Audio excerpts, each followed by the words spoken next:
khazain ya Abdul. Sallallahu alaihi wasallam Muhammadin wa ala alihi wa sahbihi ajma'in walhamdulillahi rabbil alamin. Baik, yang saya muliakan admin Perdaus, all the Perdaus staff, our facilitators and students and some parents here. Assalamualaikum warahmatullahi wabarakatuh. Bismillahirrahmanirrahim. Why are we having this session? Why we have it? I think when I was young, I was thinking who actually guide me? When that one was long time ago lah. I joined NS in 1990. Okay, my father joined army, as in army, until British Army. So nobody advised us actually how to implement and some hukum, some ibadah in SAF during in army. I was an infantry from infantry unit. So one of it is that why are we having this session? Salah satunya is that to equip Muslim National Service recruit with the knowledge on how to carry out their Islamic obligation while serving. Okay, this is because kita orang Muslim, kuntum khaira ummati ukhrijat linnas, and we are the best nation that Allah created. Kerana apa? Kerana ta'muruna bil ma'ruf wa yanhauna 'anil munkar. Because we always encourage people to do a good thing and forbid people from doing a wrong thing. Not only that, but we are not just a Muslim, but we are good practicing Muslim. That's yang tuntutan agama lah.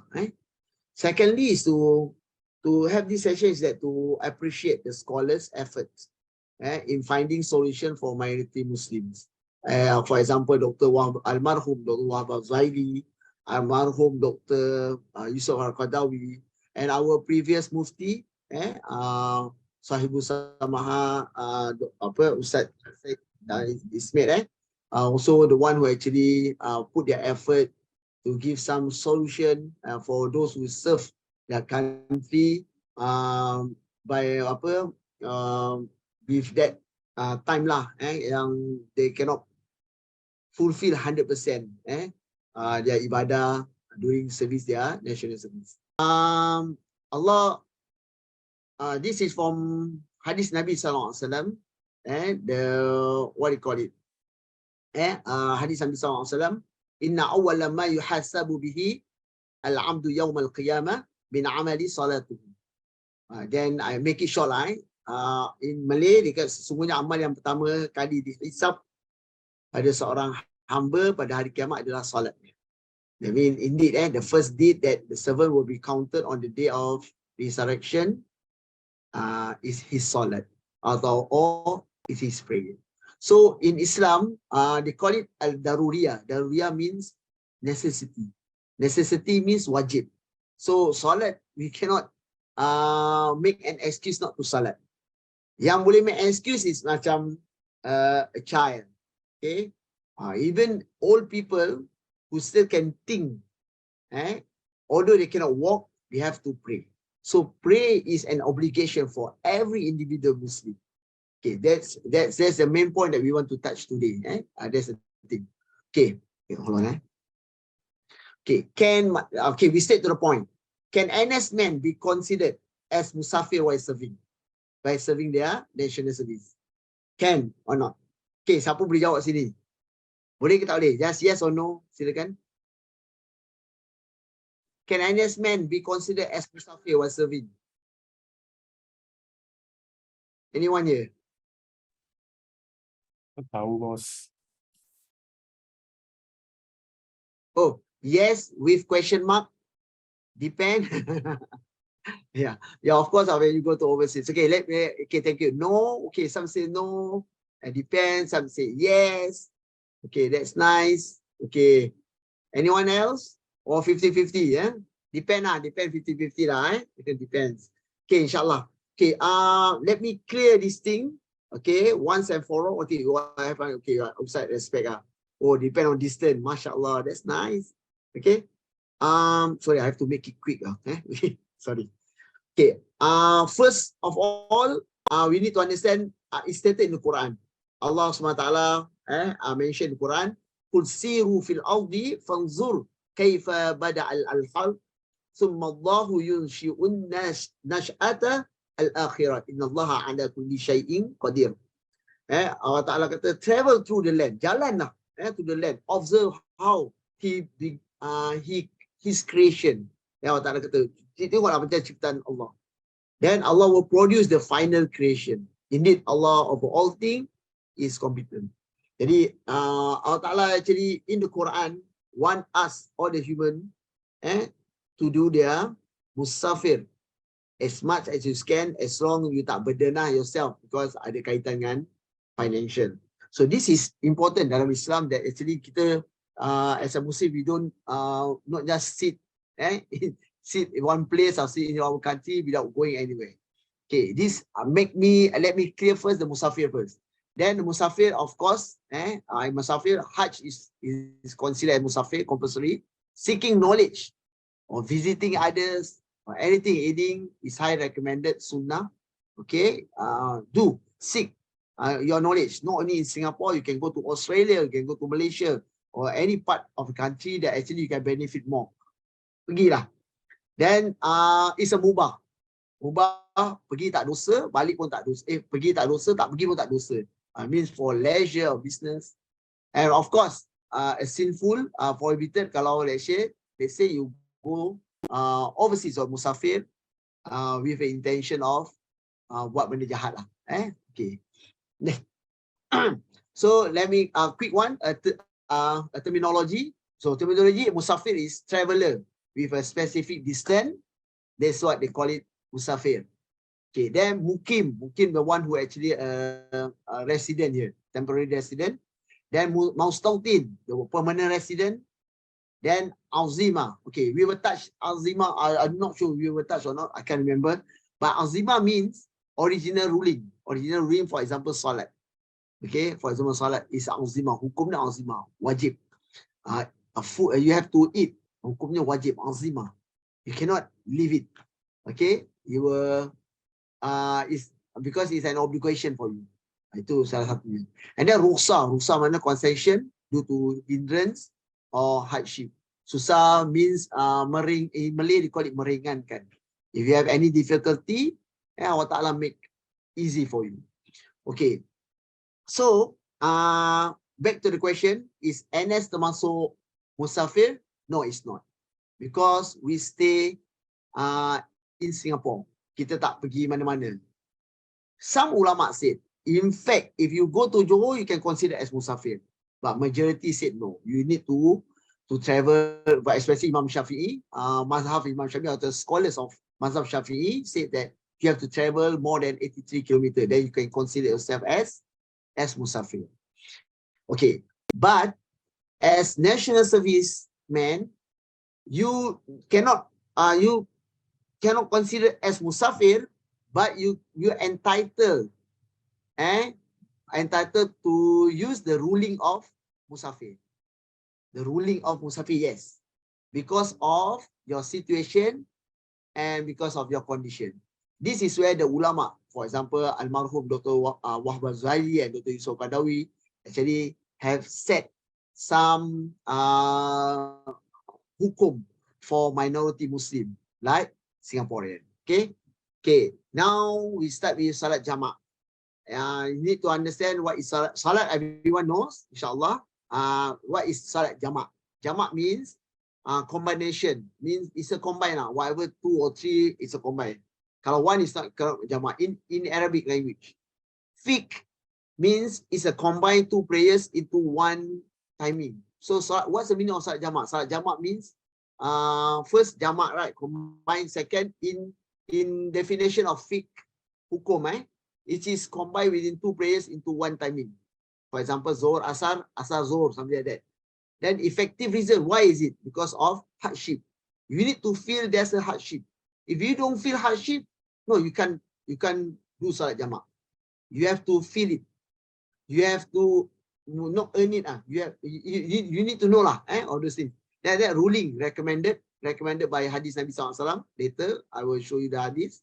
And reason, for example, traveling, raining. Rain, it's not easy. If people thought raining, just raining, we can just go. No, it's not that easy.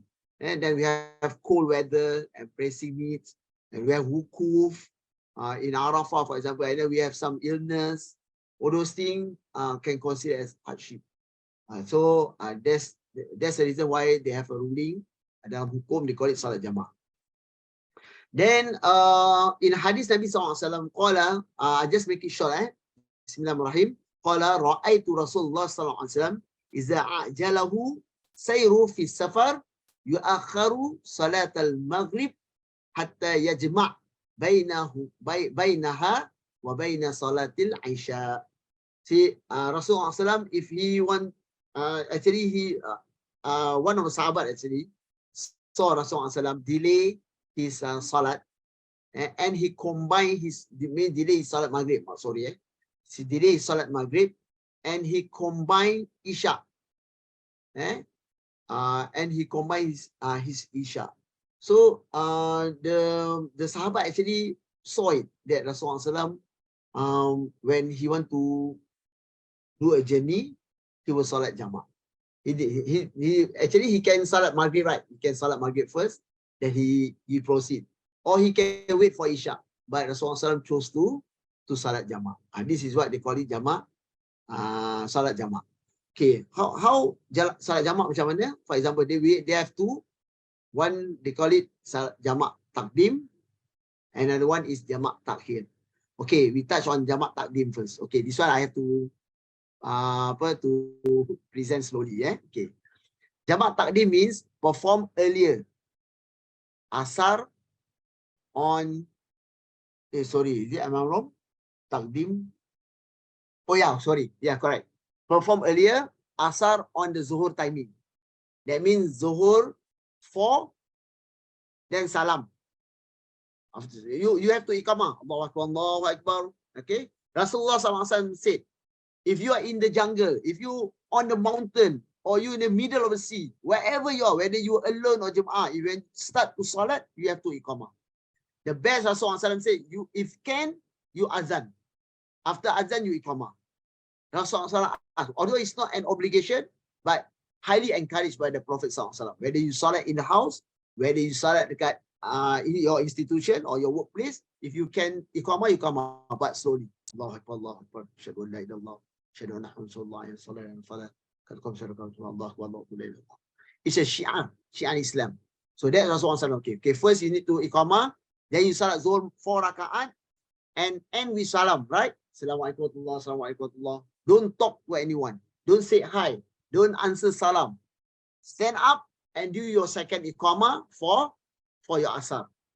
Allahu Akbar, Allahu Akbar, asyhadu an la ilaha illallah. Until the end, then you continue salat with the intention of takdim, zuhur and asar. So mostly zuhur and asar, mostly takdim, salat takdim, we call it takdim, earlier. Means around 1:30 to 4:30. As long within that time, you can salat jamak takdim, they call it. Salat jamak takdim. Okay, then if let's say you cannot perform your zuhur in time, then you need to bring forward. You need jamak takhir, they call it perform later. That means you bring your zuhur on your asar timing. Asar timing is around 4:30 to 7. That means you cannot perform your zuhur because there something, is it raining or what? Is it something like that? Okay, then salat jamak. Okay, then salat jamak is around salat asar first, iqamah, salat asar 4, then end with salam, stand up again, iqamah again, then you perform your zuhur. Okay, is it possible to perform zuhur first instead of asar? Okay, for jamak takhir, and please, for those who actually write down, I think good. Okay, for jamak takhir, you can salat zuhur first, followed by asar. Or you can salat asar first, followed by zuhur. Jamak takhir is okay, either ways. But takdim you can't. You have to start with zuhur first, followed by asar. Okay, I hope this one clear. Okay, later you can, what do you call it? Can throw question lah. I go through first, inshallah. Okay. The question, are we able to perform jamak while we are in our own country? This is very important. Okay, let us see the hadith Nabi sallallahu alaihi wasallam by our beloved Prophet. Okay, an Ibn Abbas radhiyallahu an qala jama'a Rasulullah sallallahu alaihi wasallam baina zuhri wal asr wal maghrib wa isya bil Madinah fi ghairi khawfin wala matar. So Rasulullah sallallahu alaihi wasallam from Ibn Abbas, actually he actually narrated, and he saw that Rasulullah sallallahu said that Rasulullah sallallahu he saw that Rasulullah sallallahu salat Zuhur and Asar together. Mean Jama'. Zuhur and Zuhur mean 4, Asar and 4. And he also saw that Rasulullah sallallahu salat Maghrib 3, followed by Isha 4. Bil Madinah means Rasulullah sallallahu in Madinah. Rasulullah not going out Madinah, just in Madinah. Fi ghairi khawf means without feel afraid, or is there any war? What? No. Wala matar. So it's also not raining. So Rasulullah did that in Madinah. Then after that, of course, some sahabat asked Rasulullah sallam, okay, lima fa'ala zalik. Why he did that? Then he said that qala kaila yuhzija ummatahu, so that ummah should not be put into unnecessary hardship. So Rasulullah want to show that there's a rahmah and there's a blessing in this religion, that when you feel ada hardship, then you salat jama'. But this is salat jama', means 4 and 4. Kalau Maghrib 3 combined with Isha 4. That's how it works. Okay, can this applicable in Singapore? Yes, can. So even the Mufti, even Singapore also actually made a fatwa that actually they can with a reason lah, of course.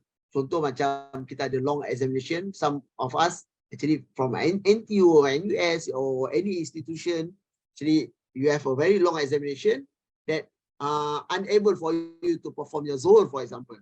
You have to end late, then you can perform, you can apply this salat jama' takdim or jama' takhir. So you need to have that intention first. Then you have a very long meeting, okay, long meeting with non-Muslim. Your colleague, you are the only Muslim. You have a very long meeting with your non-Muslim colleague. They don't understand about you. They don't understand that you need to perform your Zuhur. They don't understand that you need to perform your Asar. So you can, on that spot, Ya Allah, I wish to salat jama' takhir. Ya Allah, I mean to salat jama' takhir. For example, you cannot perform your Zuhur. You need to niat that. Okay, then thirdly is that duty, national security. For example, you work at airport area or any security area that with all the revolver, everything, with all that you can perform your Zuhur or Asar or Maghrib or Isha during that time, during that particular time. So you can perform this. Okay. Okay, just a reminder. This only becomes an option if you have exhausted, atau dah cuba lah, all other means to perform the prayer on time. In other words, it should not become a habit, but only practice under exceptional circumstances. Jadi, the reason is that, although we understand this is what they call it rukhsah. Rukhsah mana keringanan. Allah Ta'ala give, it's a blessing for Allah SWT. But do not take advantage of it. There's a reason that the ulama make some discipline, rules that yes, you can salat jama' unless you are sick. You can salat jama' if they say your work that need you to be there, to be around. Yeah, you can salat jama' if let's say you are under what do you call it? Under surgery. See, for example, I fractured my hand, right? My left hand. I have to took the surgery for 5 hours. For 5 hours, I don't know, and that one was my first accident, my first bad accident. Then it took me 5 hours. Actually, I didn't salat my Zuhur because I start before Zuhur and I end around, I can remember that, around 5 to almost Maghrib. So when I realized that actually I'm in that condition, that I remember that, oh, I have not salat Zuhr yet, but I'm now in Asar. So automatically, I do my salat Jamak. I salat Zuhr first, and I salat followed by salat Asar. That's my experience. But that's not the interesting part. The interesting part, when I perform my salat, you know the Filipino nurse, right? They don't understand what I'm doing. I'm actually praying on the mattress, on the bed, on the hospital bed, right? So Ustaz doing like that, no? Because my hand, I cannot lift up my left hand, I only lift up my right hand. So I just do my ruku, do my sujood. Then the nurse come to me and said, Rahman, are you okay not? Are you okay? So the nurse thought that I kena illusion ke, I tak tahu lah, something like that. Maybe the medicine caused me like that. And when he questioned me, I cannot answer. So I in my heart I say, how I'm going to answer this nurse? She don't understand that actually I'm in the middle of praying, no. So, but at the same time, paise, paise, because everyone look at me and then they start panicking. Oh, and he said, hey, please call someone. I said, Ya Allah, should I batal the salat? So I continue the salat. So inshallah, I just said continue the salat. And I try to say Allahu Akbar, hope that they understand, but nobody understand that. And in the end, alhamdulillah, there's one nurse, good nurse, kakak lah, makcik come. Hey, don't worry lah, he's praying lah. Oh, alhamdulillah, lucky. And so boleh bayangkan keikhlasan Ustaz, sincerity hilang, because of that that nurse lah, from Filipino, from Filipina. Okay, inshallah. Okay, so must understand that. Okay, I want to show you a video so that you can understand the situation. The situation that you can imagine that how when Ustaz said about during an SAF. Then after that, I will try to get our beloved brother, Lieutenant Hidir and Lieutenant Samsi, to share their experiences and their challenges when they are serving their duty in SCDF and in SAF. I hope that you all get the ideas that how and when you have this situation, how you want to perform your salat. So inshallah, silakan Ustazah.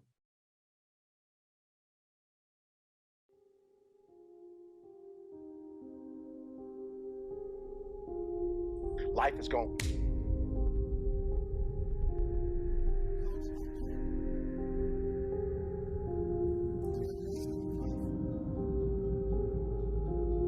At some point, everything's going to go south on you. Everything's going to go south, and you're going to say, this is it. This is how I end. We all get hit on the blind side by life. A lot of things are going to happen that will catch you off guard. You can lose your family. You can lose your job. Lose your home, lose your car. They can say you can't come back. But during those down moments, that's where the growth takes place.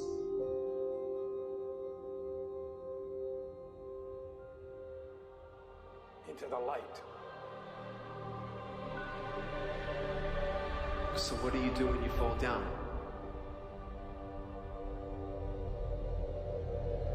Embrace the failure. Recycle your pain. Get something from it. You're already in pain. Use it. Do something with it. Allow it to take you to the next level. Allow your pain to push you to greatness. Some of the greatest things you will ever learn and some of the greatest changes in your life will be due to pain. It doesn't matter about what happens to you. What matters is, what are you going to do about it? You can decide that you're going to stand up to life. Get up.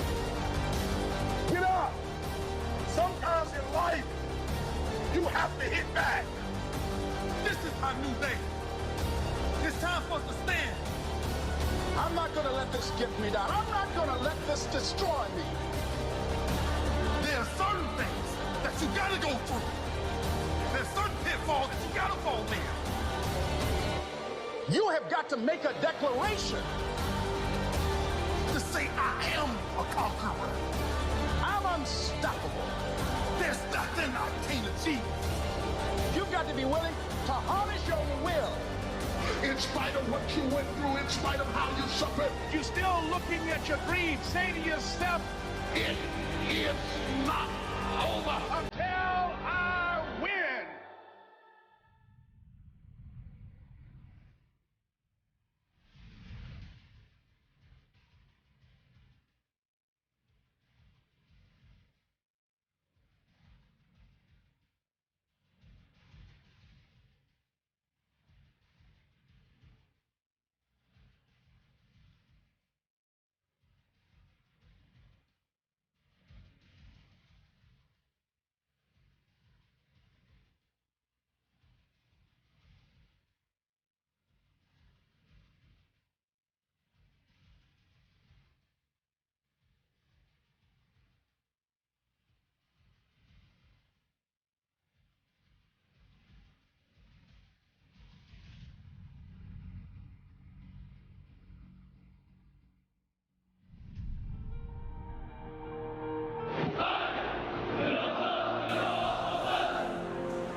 Okay, thank you, Saza, for the video. Inshallah, I would like to invite our brother here, Dr. Aziz, to give his sharing session for a while, and after that, followed by Samsi.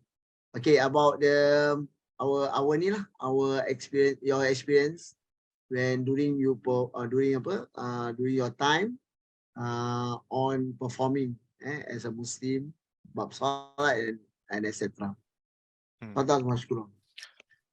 Terima kasih Ustaz.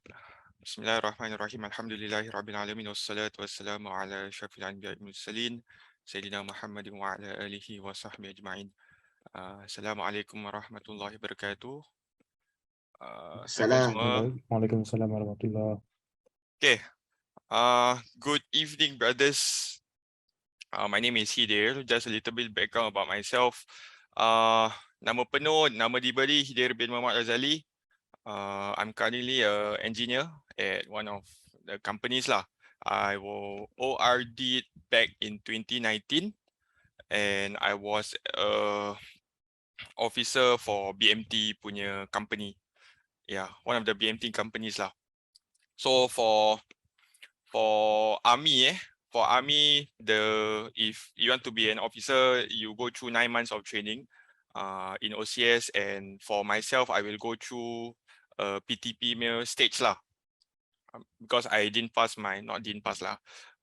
It was Cat 1 during my 2.4 kilometers, so I had to extend my service by a bit. Okay, 2019, I ORD in 2019 as mentioned just now. So some of the things that I share may be updated or outdated. Both updated and outdated. So it's still quite recent, but there are still some changes made over the past four years lah. Okay, straight to the point. Challenges during national service. The kind of challenges that I personally experienced, and also through being a commander or being in the leadership post, I see as a challenge to my men or to my sergeants. And I think from the video just now, you can see that there's a lot of physical activities and a lot of physical conditioning that you have to do. And these physical conditions or activities, they are not only running, there is also combat punya fitness There's physical fitness and there's combat fitness, where you go to the jungle, you survive in the jungle, and how do you maintain your stamina there lah. So these kinds of activities, they challenge your mental capacity, or they give you mental challenges that go beyond your boundaries lah. At least for my training, for my 2 years in national service, I built a sense of mental resilience through the trainings that I faced. Some of it are really memorable, although during that period of time it was a bit more macam benci gitulah. Tapi when you look back, it's sweet memories, bittersweet memories. Yeah.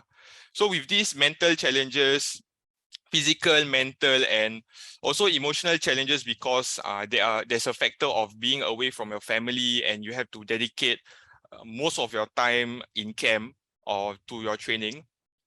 It comes with spiritual challenges as well. So how do you balance between being a Muslim and also dedicating yourself to national service? So for myself, my mindset when I went into national service is it's already a compulsory 2 years for me. I cannot escape from it. Might as well I do the best I can with the 2 years that I'm forced to do lah. Yeah. So is rather than just sitting down and rotting myself, I rather value add to myself over the past over the next 2 years lah. And with this mindset, the spiritual challenges that I face is basically, first and foremost, when I enter is on the regimentation and discipline lah, where there was a culture shock of hierarchy between officers, sergeants, and also the men. And during my time, the term was you are lower than grass lah. So when you are lower than grass, the things that you do with your time is very limited, and you would have limited control over your time. But me being myself, I was quite degil lah. So being degil has its perks as well. Bila time solat, I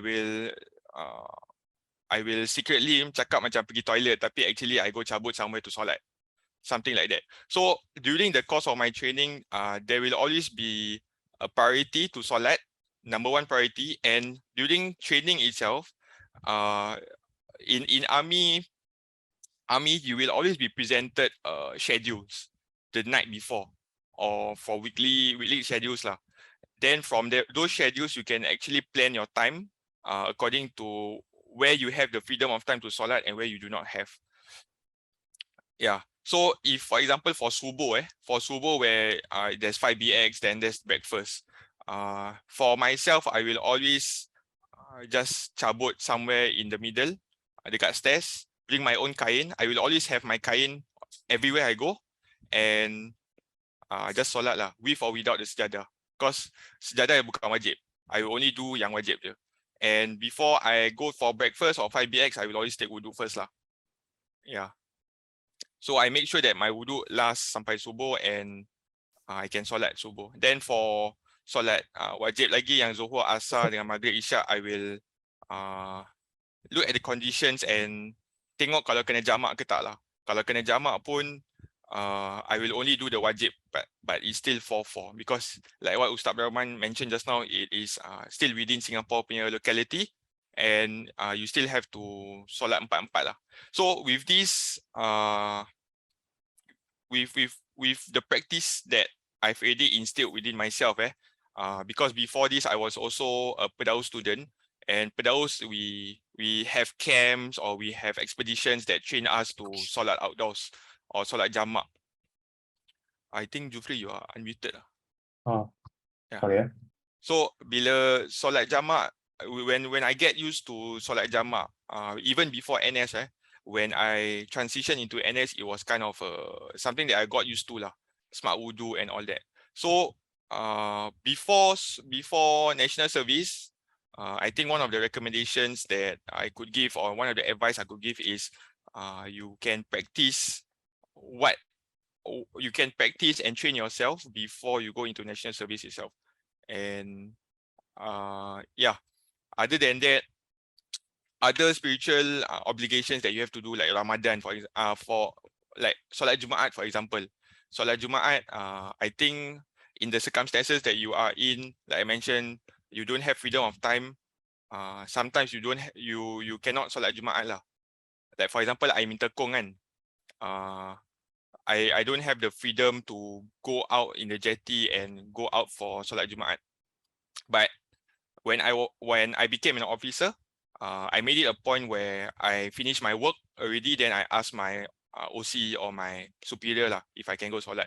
So the main thing is once you already transition into your unit, if you have the opportunity to, whatever opportunity, at least you try. You have to try to ask your superior. You have to be courageous enough, be brave enough to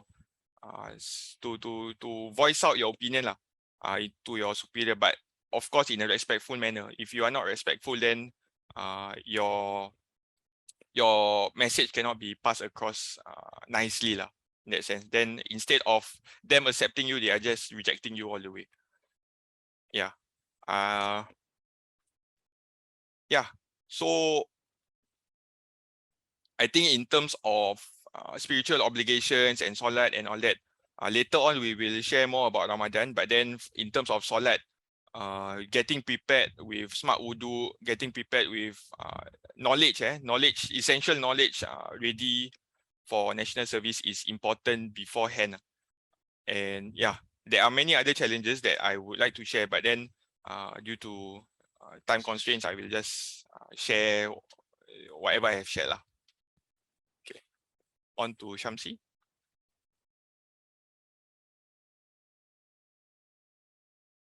Hello, Assalamualaikum. Ustaz, can you hear me? Salam. Okay, salam. Siap. Assalamualaikum warahmatullahi wabarakatuh semua. Bismillahirrahmanirrahim. Okay, alhamdulillah bil alamin. Wassalatu wassalamu ala asyrafil anbiya'i wal mursalin wa ala alihi washabbihi ajma'in. Okay, hello buddy, brothers. Good evening. My name is Shamsi Razali. Apparently my father's name is the same as brother Khidr, but we are not blood brothers, but brothers in Islam.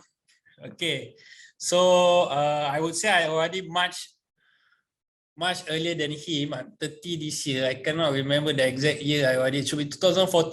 Yeah, 2014. So for me, I went to BMT, which is the training phase in army. Then I got transferred to SCDF. Yeah, so usually they will pick around 20 out of the entire army cohort to go to police and some to SCDF. So after the training phase in army, then I got sent to SCDF. So for me in SCDF, basically if we're talking about the experiences and challenges, for me I would say, so you're already given 2 years, and these 2 years is how you're going to make it or break it. So to me, have a positive attitude and mindset towards these 2 years. And to me, as a brother, as a man, as a guy, it's good for us to develop that discipline that NS will teach you, because you will never reach the peak of your physique or the peak of your discipline than you are in NS, because there is somebody pushing you every day. Okay, and like Brother Hidayah said that, for example, how they want to make all of us on the same level. For example, some of us may come from different backgrounds. Let's say ada yang family yang susah, ada yang senang, ada yang pandai, ada yang mungkin bukan kata mungkin kurang pandai sikit. So to level everybody, they have to break everybody down and build us up back. So do not be alarm or shock macam bila let's say you tak pernah kena pekik sekali you kena pekik, you rasa macam makan hati. To me macam just treat that they are also humans and they are trying to help build you up. Macam itu. So challenges on ibadah, I would say, for as a Muslim in NS, we must understand that not everybody, even your fellow officers who may be non-Muslims, they may not have the same mindset as you, that you have ibadah, especially the 5 prayers daily. So their scheduling and all may not include this. Betul. So like Brother Hidayah said, we as Muslims must have 24/7 punya mindset that we have the ibadah to do so. If you can accomplish this, you will always be able to find a way to do your ibadah, inshallah. For example, solat subuh is always in the morning. Okay, your first activity in the morning will be called, I don't know what they call now, but last time it's called 5BX. They call it 5 basic exercises, meaning like your morning warm up before you begin the day. So, for example, as a Muslim, if you know that you must pray subuh, you will definitely wake up earlier. Then you will do your subuh, or even sometimes maybe breakfast is earlier. Maybe you see after breakfast you can fit in or something. So it's that kind of mindset that you have to do. Okay, for army, I would say, let's say when you go out of your camp, you go inside the jungle, you go for your trainings, you will be in your uniform, your boots. For SCDF, there's no jungle, so usually it's inside the camp punya area, correct? So usually you'll be in your PT kit, that means in your PT attire, kan? So you will be wearing short pants, kind of t-shirt. So how do you prepare yourself? So like Brother Hidi said, there's schedules, correct? You will know every night they will call you for get up, reveille. They will call you to discuss, to brief what will be the tomorrow's plan. So before even you enter your NS camp, what are the things that you must prepare as a Muslim is for your ibadah. So let's say now you know most of the time you're going to be in shorts. So let's say like Brother Hidi, he say kain. Kain is, I would say, a must, because there's no other easy way for you to get to put inside your bag that is very thin and also very easy to wear. Okay, they will always, I think for army and CDF similar, they will give you a sling bag, and inside there will be all your water bottles, your notepads that they give. So inside there is where you can put your kain. And also some of us, we brought the very small foldable, just a very thin, like a sejadah if you need, for example. So let's say during the training, you're doing PT or something in the middle of training, like Brother Hidi said, sometimes there will be some waiting times. Like let's say waiting to perform your 2.4, let's say everybody is just sitting down. So you ask for permission to excuse yourself, either to go to the toilet or somewhere. Then you find some area that is a bit secluded, kan, orang tak nampak. But Alhamdulillah, for SCDF, majority of the enciks, of the veterans are mostly Muslims. So in SCDF, it's not pelik untuk nampak people solat. Even during training, even now when I go for my reservist, you can see in the training sheds, even in their attire, they pakai bunker gear attire, 2 or 3 people nanti at the side solat. Even when everybody else is resting in the cohort, non-Muslim semua, they will just be praying at the side in the training shed. No issue. So Alhamdulillah. So for SCDF also, Alhamdulillah, ada masjid yang dekat dengan kubur tu, which is the, I forgot the masjid name, I'm so sorry. It's near the Jalan Bahar. Jalan Bahar, there's one masjid. So even for Salat Jumaat, SCDF allows all of us to exit the camp for Salat Jumaat and then come back for training. But the experience that I get during, for example, solat that is harder is when I need to jamak would be long exercises, meaning, let's say you begin your firefighter training. Okay, you are supposed to do a very long exercise, which is, let's say you simulate a burning building. So the exercise can last up to 3-4 hours because let's say you have 30 people, you're doing the exercise. So 3-4 hours, sometimes even 5 hours. So from Zohor to Asar, you may be doing the exercise, especially during your like your examination phase where they want to test you. Okay, so during that time, I had to jamak, and sometimes even during the 2.4 times I had to jamak. But other than that, Alhamdulillah, if you have the constant mindset that you must perform your ibadah, Allah will help you find a way, as long as you know that that is your priority, not only your training. But nevertheless, always be mindful, respectful, and that if you, for example, if you ask for permission that point of time and they say no, okay, just abide. Then you know that Islam ni memudahkan you. If really cannot at that point of time, find another time, find a way, something like that. That's for me lah. So Alhamdulillah, after that, I managed to go to the officer course in CDF and then continue my training for another 9 months. And after that, when you exit off your training phase, when you go to your own vocations, which I went to fire station, that will be even easier because it's your own time, own target. So do not fret so much. It will be only your training phase, which only will last a few months. So have a positive mindset and go through it and try and do your best. But definitely consider your safety because it's only 2 years of your life. Do not injure yourself, which will implicate you for the rest of your life. Okay, that's my advice. Okay, Ustaz, I think that's all for me. Shukran, Akhi Shamsi and Akhi Dir, inshallah. Okay, we go to a quick one.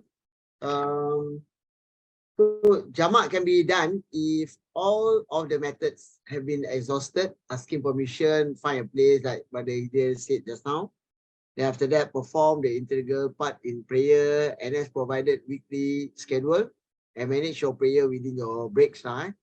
So of course rezeki kalau dapat solat Jumaat, tak dapat, it's okay. Because in the ruling of Mazhab Syafi'i, if let's say you purposely tak salat Jumaat for 3 times purposely, then boleh consider hukum kafir. But actually because if they say more than 3 times, but not willingly, without willingly, and because you have things to do, then tak considered. Itu from Mazhab Syafi'i lah, insyaAllah. So anyway, from Brother Hidayah and Brother Shamsi just now, I understand that actually wherever we go lah, not only just NS atau national service, maybe you go to where you have a new job, give yourself try and error for minimum 3 days lah. Kalau Ustaz 1 day je lah. Kalau Ustaz kasih you all 3 days, try and error. You need to try here, try there.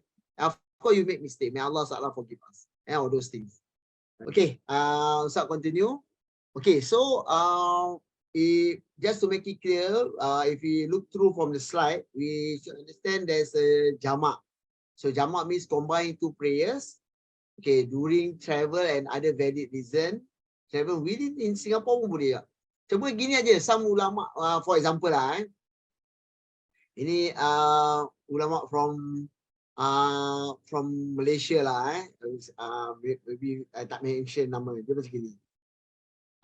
Let's say our nenek actually stay dekat Jurong West, for example, Jurong West, and then she has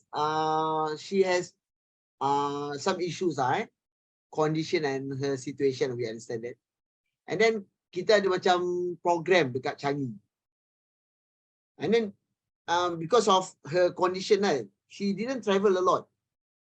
So dia macam gini, kita kata, Nik, we have orang kahwin, for example orang kahwin, kita pergi Changi. Do you think what your nenek will say? Changi? So far, jauhnya. Okay? Because dia tak terbiasa.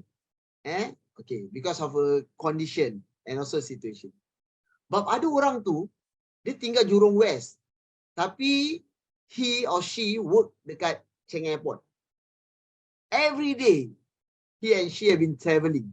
Every day. So dia punya condition sama nenek tu, walaupun same area from Jurong West to Changi, dia punya distance sama, tapi dalam Islam dia tak pandang distance. Dia pandang dia punya feeling, dia punya hardship. Because Ustaz trouble dengan your trouble is different. You can understand that. Just now Brother Hidayah punya inputs atau punya sharing sama Shamsi sharing is totally different. Bukan satu kat jungle, satu kat urban. Different. You heard just now Brother Shamsi kata, he said what? Kalau kat SCDF maybe there's a lot of Malays kan.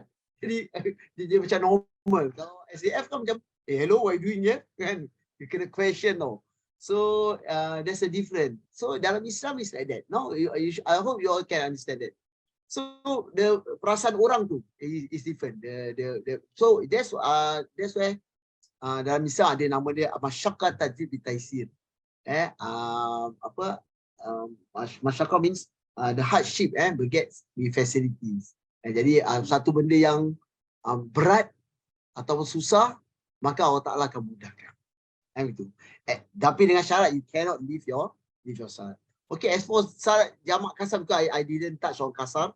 Kasar only for travel overseas. Let's say if you want to go to Taiwan, or you want to go Brunei or Australia, or go some mission, or who knows, from this group you all end up jadi dat ke apa, they send you to mana earthquake area ke, then you can salat kasar.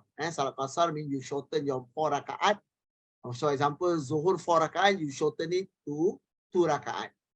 Combined with Asar, supposed to be 4 rakaat and 2 rakaat. So Zuhur 2, Asar 2. This is kasar, where I didn't touch, I won't touch today lah. Itu je. Okay, next will be qada. Qada ni ada dalam Islam. But be careful.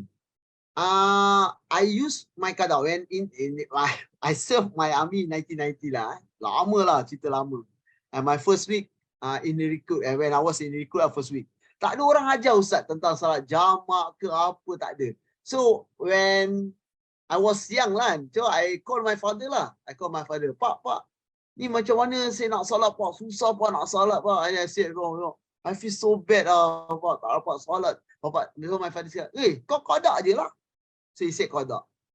Qada means you have to bayar balik, you have to pay back. And what is. So apa Ustaz buat? Macam tadi Brother Samsi ceritakan from 5BX, right? You bayangkan Ustaz bangun 5 AM. Lepas tu dah lari apa semua, breakfast semua sampai ke 7. And I have no time. I don't know how to ask permission. Because I scared kan masa recruit kan, kepala botak kan. So scared. So and then we reach Zuhur. I want to salat Zuhur. We don't have time for Zuhur. Don't have time for Asar. Even Maghrib. And then we have to discuss or whatever lah. Sampai 2359. So in the end, Ustaz tak salat daripada subuh. So that time I'm not Ustaz yet lah. Subuh, Zuhur, Asar, Maghrib and even Isya. So what I did, I sleep quietly at night. Malam-malam ambil wudu, pergi solat dekat bilik gelap. Nasib baik Ustaz beriman tinggi. Ustaz tak fikir pasal hantu pun. Jadi bilik tu scary . Jadi Ustaz salat seorang-seorang, Ustaz salat subuh, Ustaz qada. Zuhur combine with after beri salam assalamualaikum warahmatullahi, I come out, I salat Zuhur. I beri salam, finish Zuhur, I salat Asar. After beri salam, I salat Maghrib. After beri salam, I salat Isya. All the way took me 1 hour. I think almost 1 hour. Jadi rasa berat. Tapi kerana takut Allah kan iman. So kena tangkap dengan my sergeant, my encik. Luckily he's Malay lah. So he caught me, kata, what are you doing? People are sleeping. You doing in this room, and then what are you doing? He said, I salat. You salat apa? Salat Isya only 5 minutes what? No, I salat qada. Me salat qada apa? I salat qada subuh, Zuhur, Asar, and then he look at me, dia kata, you crazy. Dia kata, I crazy. Jadi bila Ustaz patah balik tu my bang, I cakap, dia yang crazy, dia cakap kita crazy. Macam itulah.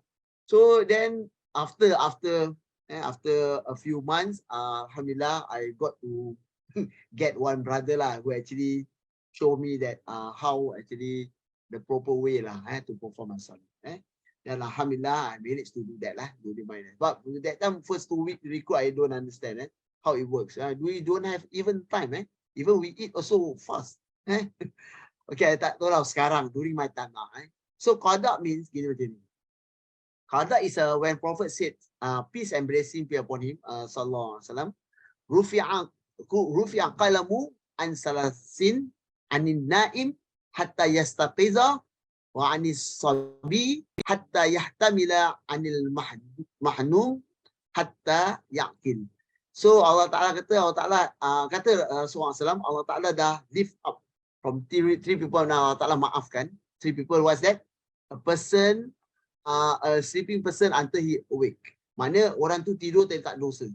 Tak ada dosa, tak ada dosa, tak ada apa-apa lah. Tak ada apa-apa bersalah. Okay.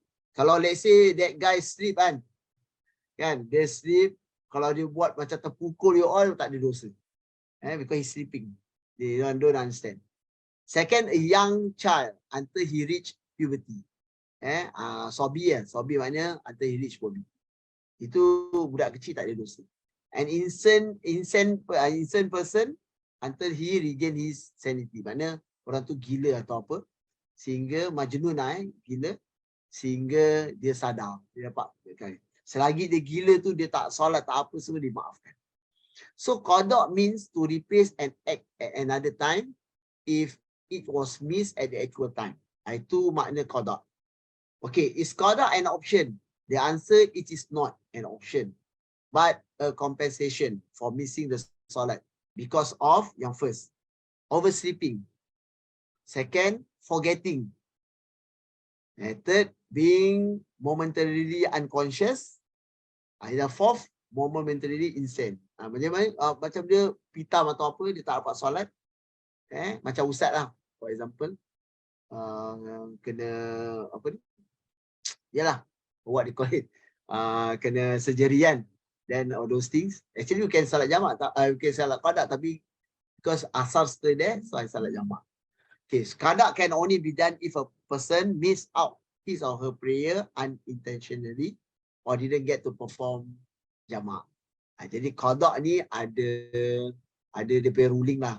Okay, just share about the sejarah qada. Sejarah qada ni actually, there's a war where Rasulullah SAW went with the sahabat. So after the war, they want to plan to come back to Madinah. Okay, along the way, dalam perjalanan tu malam tu, Rasulullah SAW stop for a while. Rasulullah SAW, while waiting, Rasulullah SAW, we have to stop traveling, wait for subuh. Because after Isya, Ustaz not clear about what time is it. Tapi Rasulullah SAW stay for a while and waiting for subuh. But Rasulullah SAW fell asleep. And not only the Prophet SAW, the whole sahabat Rasulullah SAW, his companion also fell asleep. Okay. Then ternyata Rasulullah SAW bangun matahari dah naik. Maknanya Rasulullah tak salat subuh. Rasulullah inform the sahabat to ambil wudu and perform the salat during that particular time. Don't have to wait. Okay, ternyata bukan Rasulullah dengan para sahabat je tidur. Ternyata unta-unta Rasulullah SAW pun tidur. Jadi unta pun penat. Tak bangun. Jadi itulah itu jadi hukum adanya qada.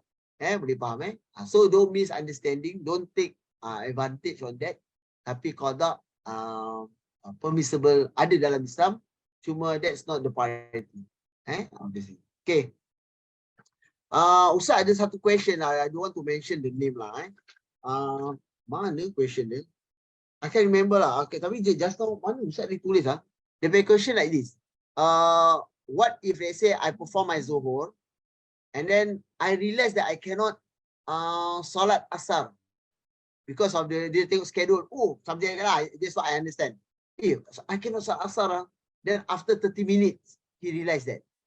Boleh tak dia salat jamak takdim? The question is very nice lah. Jadi bagi Ustaz, ucapan pandangan macam ni. As long dia tak ada heavy talking. Heavy talking tu tak? Macam kalau kita Assalamualaikum, salam, tolong please take my thing, please excuse me. Itu kira small talk. Tapi heavy talking macam you know the story lah. Okay. As long as you didn't do a heavy talking, you can straight. Itu time juga you realize that I cannot perform. You realize that you iqamah then you salat asar. You ingat takdim. That one the last resort. Okay, let's say if you berbual, you make stories already lah, or you sing, and then you realize that okay, you have done so many things, and then you realize that you cannot do it. Then you need to try your very best. You need to try your very best to catch your salat asar. Try to.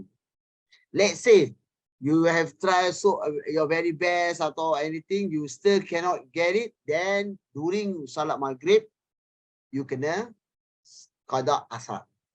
Same goes to students who actually stay in 10 minutes, for example, 10 minutes of Pasir Ris, then he has to travel to RP, Republic Poly. By the time they reach there, dia kena niat, aku nak salat subuh. If he can salat subuh inside the bus, by all means. Okay, if he can't, dia kena niat. Once I reach there, I have to salat. But unfortunately, dia sampai di sana, matahari pun dah naik. What he need to do? automatically salat subuh. Okay, you have to salat subuh. Okay, you cannot macam, oh alamak, I miss the time already. Okay, so I salat subuh nantilah zuhur. No, you can't. Once you reach the destination, automatically you salat subuh. Same goes to this thing. Inshallah. Okay. Next will be ablution. A quick one. I understand that everyone knows the ablution. Cuma Ustaz nak beritahu dalam Al-Quran, Allah Ta'ala mention cuma yang wajib aja. Yang sunat macam komo-komo, those things is all sunat. So the wajib Allah Ta'ala mention is here that Auzubillahi minasyaitanir rajim. Ya ayyuhallazina amanu idza kuntum minas salati faghsilu wujuhakum. Maknanya naklah kamu cuci mukamu. Wa aydiyakum ila marafi'. You need to wash your hand sampai your elbow, sampai siku. Wamsahu bi ru'usikum. Your head, basahkan kepala. Wa arjulakum ila ka'bain. Cuci kaki sehingga ka'bain ni apa buku lali. In English apa Ankle. Ankle. Okay, ankle. Okay, then you need to wash your foot until ankle. So this is the benda-benda wajib yang Allah Ta'ala mention in the Quran. You tak boleh skip, hukum dia tak sah. But you additional by all means. And so nanti all these things we will touch on during on site tomorrow. We will touch on type of water, amount of water that needed.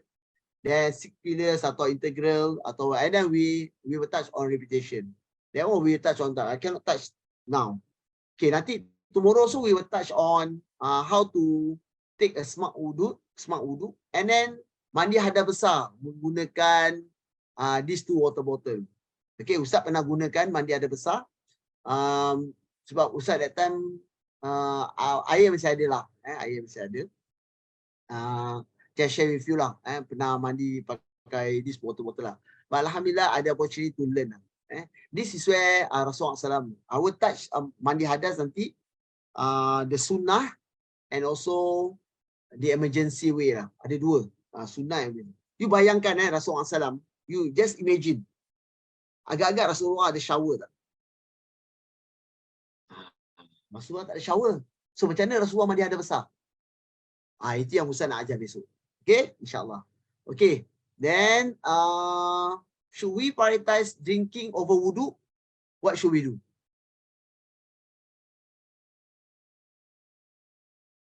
Ada nak jawab? Okay. Then should we prioritize drinking over wudu? Ini ulama punya, ulama maknanya scholars scholars, they say that you need to prioritize your drinking over wudu. That's why kalau let's say kita nak prioritizekan drinking over wudu, okay, then sometimes kita pakai tayamum. Tayamum ni jarang kita pakai, unless emergency aja. Especially dalam hutan lah. Dalam hutan dah tak ada apa-apa, air atau apa, and then we need to use that. So mostly tayamum lah method of this. Tomorrow we will touch secara practically on site. We will touch on how to ambil tayamum, how to apply tayamum.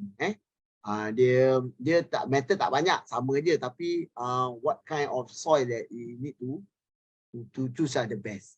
Actually mana-mana tempat pun boleh, as long tak ada najis boleh. But we choose which one the best. Tapi kalau tak ada, you can buy one tayamum pad pun ada. Sekarang ada what called debu, debu bedak. Then hoof, simple is that aja, simple aja. Hoof ni important dalam army atau recruit. Ustaz tak nak cakap lah, tapi when you travelling, when you put on shoes more than 24 hours, if you can apply hoof, that one will be better for you. Okay, remember hardship, ni semua mesti ada hardship. Ada orang dia tak rasa hardship. Okay, doesn't mean that you put on shoes saja you nak hoof, tak juga. Sometimes you relax, tapi sometimes when there will be a time that you have to put on more than 12 hours or 24 hours, right? Okay. So shoe, apa bezanya shoe dan hoof? Hoof means kita ambil wudu. Ustaz contoh kasih back back. Okay, hoof means kita ambil wudu, instead of we take off our shoes and wash our foot. Okay, for hoof you don't have to wash your foot. You use, as long as your hand is wet, you ambil air aja, you just wipe on top of the shoes, instead of you take it off and you wash your foot. Itu namanya khuf. Rasulullah SAW buat khuf ketika Rasulullah SAW travelling more than 12 to 24 hours. Rasulullah SAW pakai khuf. Dan sahabat SAW yang pernah duduk dekat negeri sejuk, the sahabat Rasul khuf. So mereka, they took their wudu but didn't take off their shoes. Okay, what kind of shoes yang Ustaz nak bezakan? Okay, ini insyaAllah we will touch better tomorrow during practical.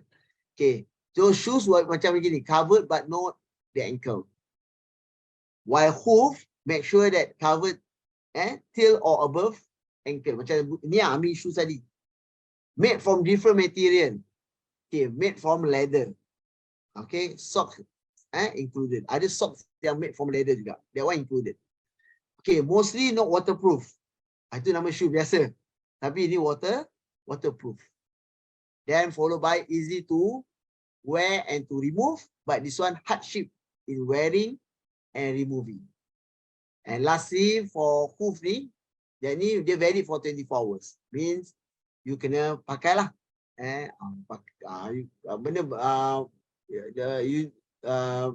While putting on the shoes, took 24 hours. Okay, when you left 50 minutes, a quick one. Okay, we can share not too long. Okay, when you left only 50 minutes, about Ramadan, your experience one time, Kidir and Shamsi, please. Okay, maybe during Ramadan, the challenge that I faced was my Ramadan. The most challenging one was during when I was at Brunei lah. Brunei tu 8 hari tak mandi, 8 hari dalam hutan. Tapi the fact that I was in Brunei means I'm a musafir, means I'm an excuse for Ramadan. But then after that also, when I came back to Singapore, we had to go through still physical intensive training during Ramadan. And Ramadan ni when the Muslim trainees or the Muslims, they usually do not fast during Ramadan, and those who are even practicing, they up to the point where they feel like they are fainting or they cannot tahan already lah, then they will drink. Another challenge for Ramadan, and I think generally a challenge for NS itself, is influence lah. The influence of exterior, macam Brother Shamsi mentioned just now, where people of different walks of life will come into your life, then your character during Ramadan or your character during national service is also impacted by this influence. So if you are not strong with your values, if you are not if you are easily influenced, you may get carried away with, for example, vulgarities. Dia akan terkeluar gitu, macam air gitu. And also if you are a commander, you will feel macam egoistic lah. Yeah. So this kind of traits as a Muslim is very important for you to reflect on it. Yeah. Macam okay lah, relating back to Ramadan also, when these things happen, when people around you don't understand what is Ramadan, right, then it will pose as a challenge to you. But if you have the knowledge, you kuatkan iman or you tetapkan, then insyaAllah all goes well. Jazakallah. Thank you, Brother Shamsi. Okay, for myself, Ramadan took place during the most extensive period, which was the so-called the examination period. Means that for at least half of the day was done intense training. So ada satu kali tu kita fireman kan, pakai mask fireman, so kita pakai all the suits, so and then you have to fight fire, so panas lah. So ada satu part tu I remember it was so hot and thirsty. Air hose tu diorang spray kan, tapi kena kat luar mask. Sampai macam kita macam sabu-sabu kat mask sebab macam dah rasa panas haus kan. But all I can say is right now susah nak bayangkan, tapi insyaAllah when you go to your training, your physical and mental punya well-being will be tougher and better compared to how you are now. So now you will not be able to imagine. But insyaAllah when you go to the training semua, your body will adapt and then you will be able to tahan lah, jujur kata. And then also because you know you have iman, so you know Ramadan is wajib and you are puasa. So nanti insyaAllah Ustaz also will explain like when can you actually break your fast kan, but macam you must try lah kan. So but one of the things that during ICDF we do when we really rasa macam too hot and panas kan, there will be like open showers at the training shed. Dan kita macam just macam basahkan kepala kita just to macam feel cooler. So and the most macam tak tahulah tu main tipu ke tidak Halal lah, halal. Boleh. Boleh. Masuk so, dalam masuk dalam fridge sekali lah. So macam, and then the most valuable thing that I would remember was that, so kita semua satu batch kan, 20 people. Then ada some of the non-Muslims saw that kita ramai-ramai orang Muslim tak puasa, tapi we still go to the same training, buat the same, and we did not even decrease in our macam physical punya mental lah, physical punya well-being. Then diorang try to fast with us. So macam it was very macam heartwarming lah. Lepas tu I think second day dia dah give up. Tapi it was heartwarming. So don't think about it so much now. InsyaAllah you'll be able to go through it. Okay, thank you. Okay. Wah, hampir-hampir nak masuk cerita tu, seram. Okay, insyaAllah. Okay, can I break my fast if cannot tahan, for example, in the NS? This is a question that I question myself. Nanti everyone will question. Kan, Ramadan? Okay, so dalam Islam actually, yes, you can. Dalam Islam boleh, yes. Then one should take sahur. Okay, so macam gini je. Just to make it simple.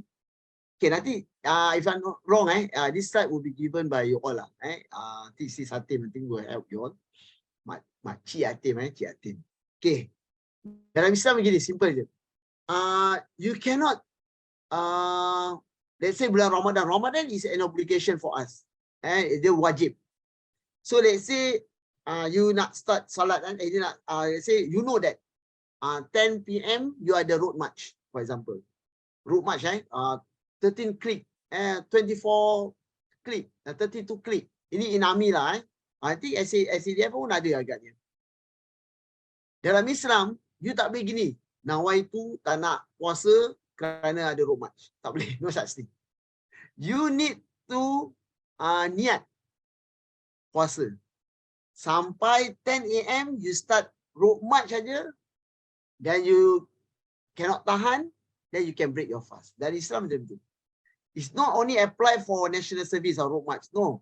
It apply to all people. Contoh, all Muslim. Contoh macam dekat construction site. Construction site, they need to fast first. Sampai tak boleh, then they can break their fast. Anytime they can break their fast. But first, niatnya dia kena fast first. Same goes to yang farmers. And the farmers, they have to fast first. Sampai dia tak boleh, baru they break their fast. Okay. Cuma yang boleh break their fast, kalau let's say tak, kalau let's say dia dalam not under any condition, salah satunya adalah musafir. Musafir boleh tak puasa. Okay. Okay. So intend to fast first, try to endure. If it lead to more harm, then break your fast. Simple as that. Okay, but remember to qada before next Ramadan. That's part. Itu yang banyak orang lupa. Okay. What if the next Ramadan you still tak boleh bayar bayar fasting, bayar puasa. Okay, you have to bayar fidyah, but utang means utang. You have to pay next 2 years. Bayar hutang puasa. Okay, because kenapa? Kerana you are healthy. Melainkan orang tua dah tak boleh mampu berpuasa, bayar fidyah. Dipaham InsyaAllah. Okay, fasting shouldn't be the reason for Muslim to be weak. Muslim should always try to excel in all matters. InsyaAllah. So no worries. I think we end here. I have to read chat. Banyak sangat chat. Okay, for on-site session, yang tomorrow, for those who are attending, we will explain why and show. You need to explain and show to your fancy about solat in emergency, nanti Faisal akan tunjuk. Then kita akan buat a bit of revision dan solat in emergency. Then kita akan, Ustaz will be around, check sikit aja recitation of Al-Fatihah. So no worries lah, tak ada, no worries, bukan nak check apa, just to make sure that adalah some checking about your Al-Fatihah. Then we will have tomorrow about kita ada station on Tahara Istinja, and we will touch on any types of mutlak, differentiate between najis and dirt. Orang ingat kan dirt and dirt itu najis. Tak. Dirt is dirt. Najis is najis. You can salat with dirt, but you cannot salat with najis. Now there's a difference. Okay. Then timing of salat and search for qiblat. Okay, we will touch on search of qiblat by looking at the stars. We will see. We will also search of qiblat by looking for the sunset. After that, we are looking with a small compass. Kita belajar lah, kita akan belajar a short one, tapi will be interesting lah insyaAllah. All dalil from hadis Nabi SAW. Oh yeah, forget. You also learn how to understand which Zuhur what time, Asar what time. Okay, then how you define Maghrib, between Maghrib and Isya. After that Subuh. All those things we will touch. Every station ada dia punya apa inilah some games and queries, all those things. Okay, then Ramadan and kain sarung. We'll touch on a bit of Ramadan questionnaire. Tapi kain sarung tak. Kain sarung dia macam you need to learn. See, kain sarung is a Malay tradition. I'm sorry if there is no Malay, tapi Asian. Even Vietnam people pun pakai sarung. So sarung ni, there can be a lot of things. You can use sarung for arm sleeve, you can use sarung, even can jadikan tudung, sarung. There's so many. I learned a lot about sarung when I was in Malaysia and Indonesia. Ustaz belajar kan, Ustaz belajar 10 years. And so I learned a lot. Sarung play a lot of things. And I use it for tutup aurat, for carry things, and even a lot of things. You will learn during tomorrow session by kain sarung. And even kain sarung also can be, cuma Ustaz segan nak cakap lah, can be weapon, you know. Kalau kena attack, Ustaz pernah use kain sarung bila Ustaz kena attack dengan ular.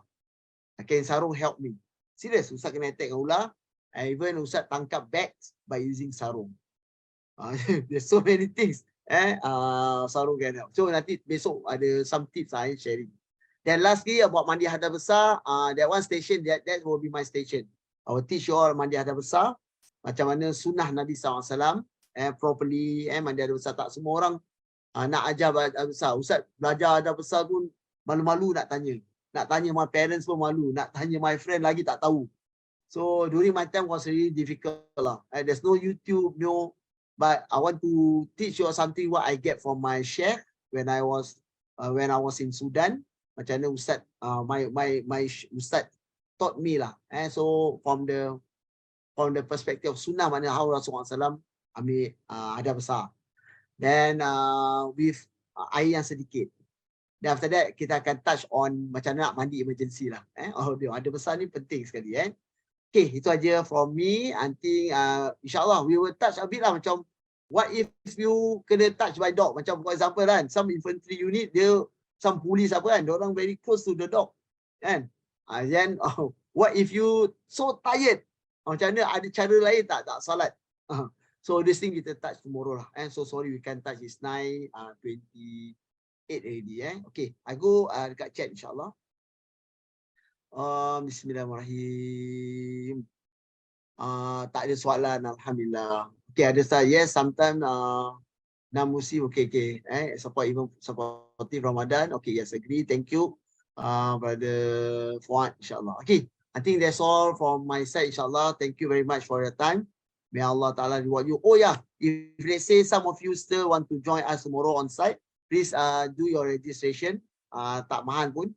It's just $15 because of $15 tu transportation dengan ada lunch lah. InsyaAllah. May Allah reward every one of you. For those who actually this year atau next year entering NS, my doa always for you. Failure is not an option. You all, what do you call it? You all kira apa ni namanya, kira banggakan ni lah, banggakan kita punya negara lah, insyaAllah. I think I end this here. I pass it to Sister Satim or Ustaz Zani. Silakan. Assalamualaikum warahmatullahi wabarakatuh. Wa iyyakum. Thank you. Si Satim atau Ustaz Zani, I end already. Yes, Assalamualaikum everyone. Thank you so much for.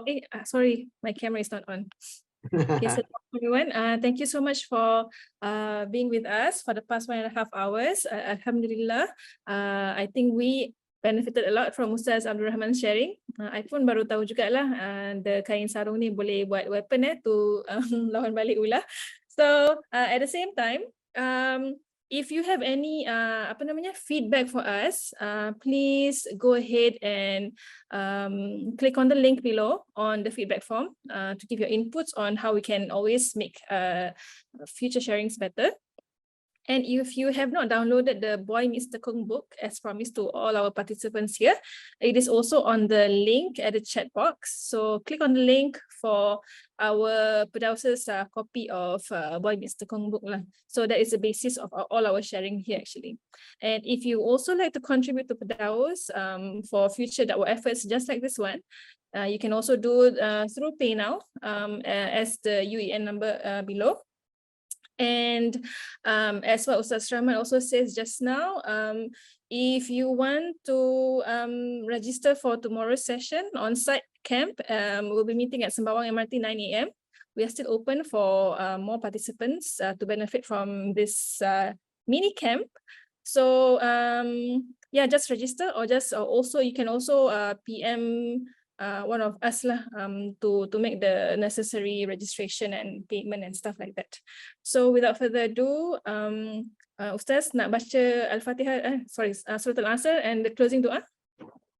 Allah, my dua to every one of you, inshallah. Bismillahirrahmanirrahim. Alhamdulillah bil alamin wa salatu wassalamu ala sayyidina Muhammadin wa ala alihi wa sahbihi ajma'in. Allahumma inna nas'aluka al-'afwa wal 'afiyah wal mu'afata ad-da'ima fid din wad dunya wal akhirah. أغفر لنا ولوالدينا وارحمهم كما ربونا صغارا ربنا آتنا في الدنيا حسنة وفي الآخرة حسنة وقنا عذاب النار وصلى الله على سيدنا محمد وعلى آله وصحبه وسلم وآخر دعواهم أن الحمد لله رب العالمين. We end our session with Tasbih Kafara and Surah Al-Asr. Subhanakallahumma wa bihamdika asyhadu an la ilaha illa anta astaghfiruka wa atubu ilaik.